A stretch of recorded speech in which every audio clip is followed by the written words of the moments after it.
గోధుమ పిండి తీసుకొని అందులో కొంచెం సాల్ట్ వేసుకొని ఆయిల్ వేసుకొని వాటర్ వేసుకొని ఇలా కలుపుకొని హాఫ్ అన్ అవర్ వరకు పెట్టుకోవాలి.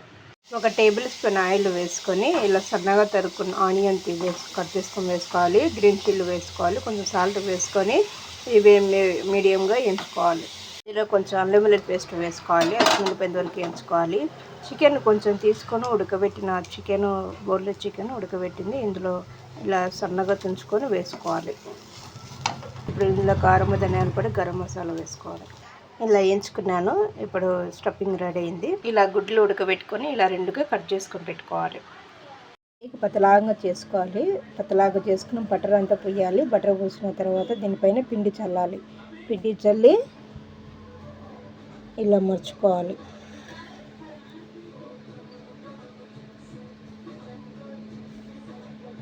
ఇలా మర్చుకొని బటర్ పోయాలి. బటర్ పోసి పిండి చల్లుకోవాలి. పిండి చల్లుకొని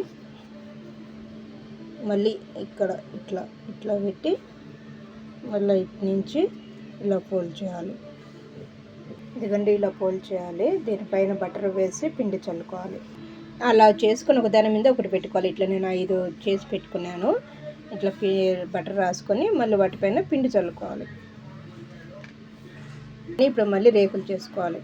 రేకులు చేసుకొని ఇలా కట్ చేసుకొని ఇలా పెట్టుకోవాలి. ఇప్పుడు ఇందులో స్టఫింగ్ పెట్టుకోవాలి. స్టఫింగ్ ఇలా వేసుకొని ఎగ్ పెట్టుకొని ఇలా అంతా ఇట్లా పెట్టుకోవాలి. ఇప్పుడు ఇలా చుట్టూ నీళ్ళు పోసుకొని దీన్ని రుద్దుకోవాలి. ఇలా అనుకోవాలి. ఫోల్డ్ చేసుకోవాలి. ఇలా అనుకోవాలి. మూలలు ఇలా అనుకోవాలి. స్టఫింగ్ బయటికి రాకుండా పూర్తిగా అన్నిటినీ ఇలా వేసుకోవాలి. ఇట్లా అన్నీ చేసుకొని నూనెలో వేసి ఎంచుకోవాలి. ఇలా సిమ్లో వేసుకొని ఎర్రగా 2 వైపులా వచ్చితే కాల్చుకోవాలి. అవెన్లో అయితే 120 డిగ్రీలలో పెట్టుకోవాలి. 30 మినిట్స్ పెట్టుకోవాలి. ఎగ్ పప్పు రెడీ.